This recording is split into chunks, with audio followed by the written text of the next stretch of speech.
Good afternoon, everybody. Lovely to have you with us on this Tuesday afternoon in September. Welcome along to today's safeguarding briefing, and I'll be with you for the next 15 or so minutes. These are intended to be fairly short and an oversight of what's going on within the child protection, adult protection, safeguarding world. So let us begin.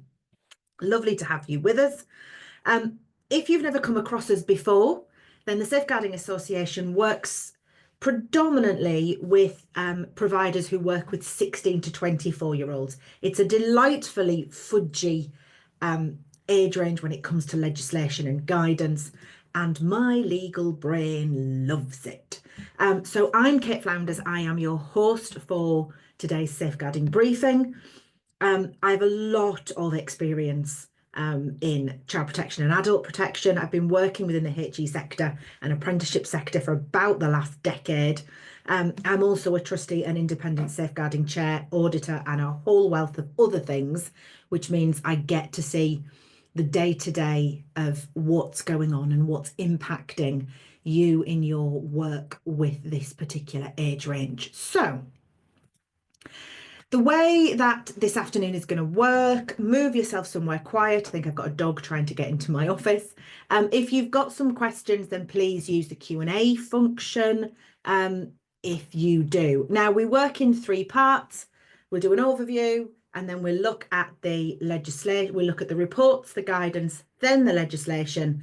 And then if you've questions, I will do my best to answer them for you if you are here live. So what has been happening? And the dog had made it in. What has been happening over the last few weeks? I run these every 6 weeks.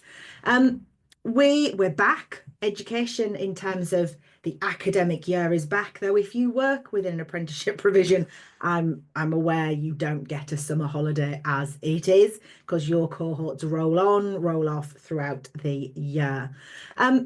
We've got a lot of misinformation and lots of disinformation going on at present. The political sphere is incredibly volatile at present, and that's certainly been felt around the country and will no doubt be impacting your learners and your students, as well as probably some of your staff. There are umpteen different documents awaited, but not all of them have been received. And what we have got, I will share with you. So let us get into some of the specifics. So in terms of reports, we've had a number of reports and guidance. Now normally I separate guidance out, and I have done, but I felt these two were important to be here. The Children's Commissioner has done a number of reports over the last few years, particularly looking at the impact of child sexual abuse, the impact of the internet, AI, and her latest report is this one, Sex is Kind of Broken Now, Children and Pornography, which, whilst is not an easy read, I think is an important read, regardless of the age range you work with. Because what we're seeing now for the under 16s is absolutely what those of you working in 16 plus are going to be seeing in the next few years. That's me being a bit keen. I do apologise about that. So it's worthwhile having a look at that. It's absolutely worthwhile just understanding where the Children's Commissioner is at. Also, because we've got the crime and policing bill that's floating about around mandatory reporting of child sexual abuse. So it's useful just to understand what is going on in this sphere. Couple of bits of updated guidance, updated Department for Education guidance for reporting the death or serious injury of a child, and then updated guidance on data protection in schools. So if you're FE plus, that isn't massively going to impact you, but again, it's useful to have a look at and see where things might be headed for you. So it's useful to have a look at. But I do want to share this, which is the Office for Student Sexual Misconduct Survey. So for those of you who work within higher education, you'll know that recently there's been a massive emphasis around Office for Students and what their requirements in the E6 requirements. For those of you in under 18 education, you've been doing this under Keeping Children Safe in Education Part 5 for a number of years. So what we're seeing now with the introduction of E6 for higher education is not parity. Let me be very clear, it's not parity across the age range at all. However, we're seeing slightly better alignment in terms of what Keeping Children Safe in Education says, and now what the OFS have required of those within higher education. And I wanted to share they've done a beautiful infographic, and I just wanted to share that with you so that you can see at a snapshot what some of the findings are. It's a very lengthy report. If you are in HE, I absolutely recommend that you look at this. But you will see that there were over 50,000 respondents. A quarter of undergraduates, final year undergraduates, had experienced sexual harassment since they started their studies. There were more than 3 times, so women were more than 3 times likely to have experienced sexual harassment than men. There were nearly half of those gay, lesbian, or LGBTQ who were affected. And for over half of the incidents, they involved someone that the student was connected with at the institution. So fairly big, but the report is definitely worth a read. It's definitely worth, if you're in that sphere, it's absolutely worthwhile looking. I will say that Amoshi has done a response to that, so it's probably worthwhile having a look in Amoshi's response as well. If you don't know, Amoshi is the Student Services. I guess they're kind of their overarching support body. They have a big conference every other year, I think, and are really quite helpful.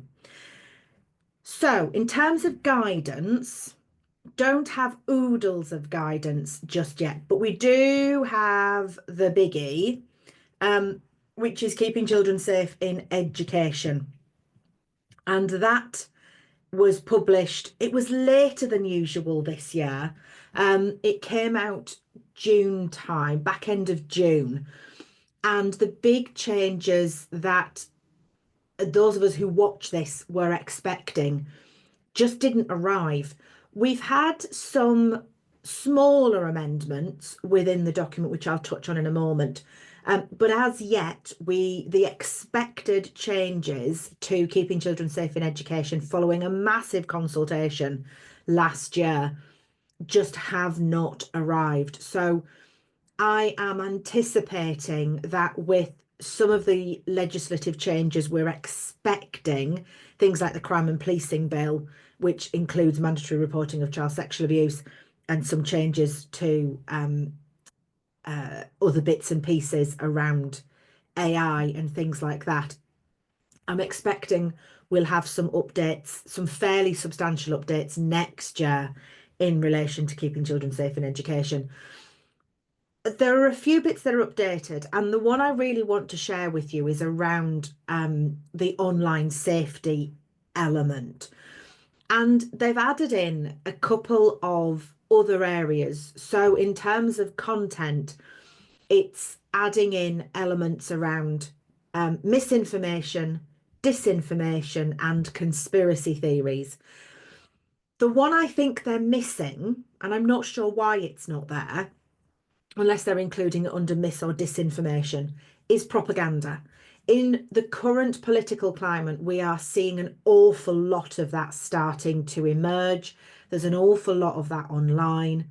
And so Keeping Children Safe in Education has included misinformation, disinformation, and conspiracy theories. But I think it's probably a sensible idea to also highlight the issues around propaganda as well. We've got some updated children missing education statutory guidance. So that's if you're in statutory education, and some updated guidance for those of you working under the Homes for Ukraine scheme. There's been a raft of updating guidance that has come out in September. I've highlighted the one in relation to safeguarding. So that's probably, if you're in and amongst that scheme, it's probably a wise idea to have a look at that.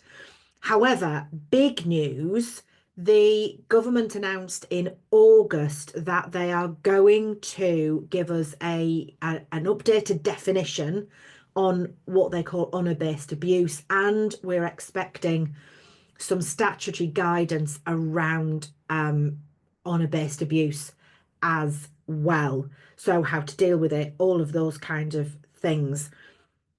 Really, really wanted.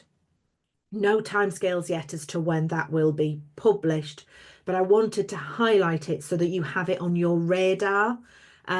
I think there's probably going to be a bit of a consultation first, but hopefully we'll see that, and then we'll see where the legal definition of honour-based abuse actually comes in.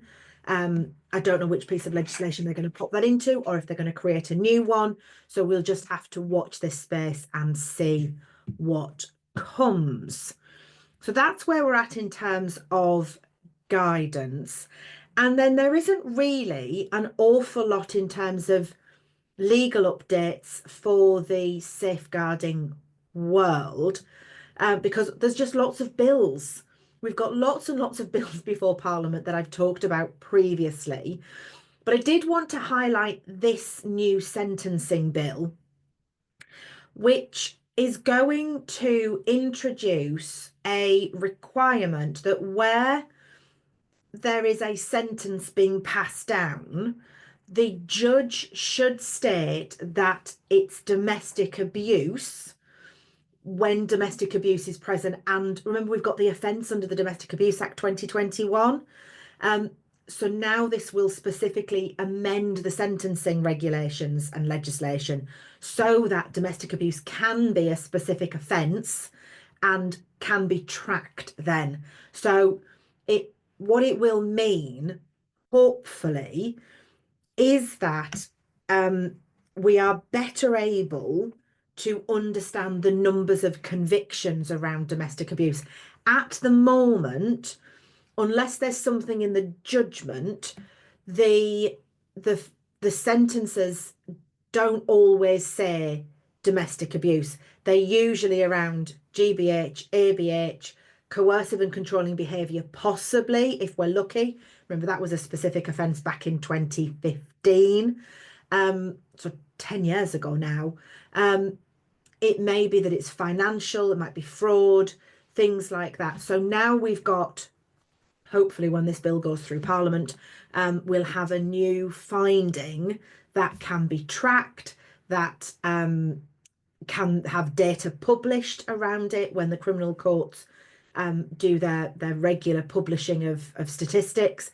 This will fall in there. So hopefully that will give practitioners a better understanding of where this sits, and hopefully, if the numbers go as high as I think we all anticipate they will do, it will hopefully give some impetus for central government to really continue and develop and really invest in those preventative measures, in those courses, in that work that's happening right at school and across the board around domestic abuse and domestic abuse perpetration. So that would be really helpful from that perspective. We'll just have to watch this space, and hopefully it will go through, and hopefully we won't have any issues with it, and we'll see what happens at the other end. So that is really, and I told you I wasn't going to keep you very long, that is where we're at. That's a snapshot of what we've got going on at present. If you are looking for your refresher training, members of the Safeguarding Leaders Hub are able to join any of the refresher training that we have. If you're not a member and are looking for refresher training, I have an open course on the 14th of October. And if you've got new safeguarding leads, then I've got a 2-day course on the 22nd and 23rd of October as well, which will massively equip them for cracking on with safeguarding, specifically within a HE setting, because Lord knows that is a whole other challenge. And if you're looking for people to have an introduction to safeguarding in higher education, then I've got my Safeguarding in Higher Education course on the 4th of December, and there is places available on all of those. So to come and join any one of those, just send me an email, and I will let you know how to join and how to get involved with those. Otherwise, lovely people, have a lovely afternoon. Thank you very much for joining me for our overview and our briefing today. If you'd like any more information about any of those courses, then please feel free to get in touch. Otherwise, have a safe afternoon and I shall see you again.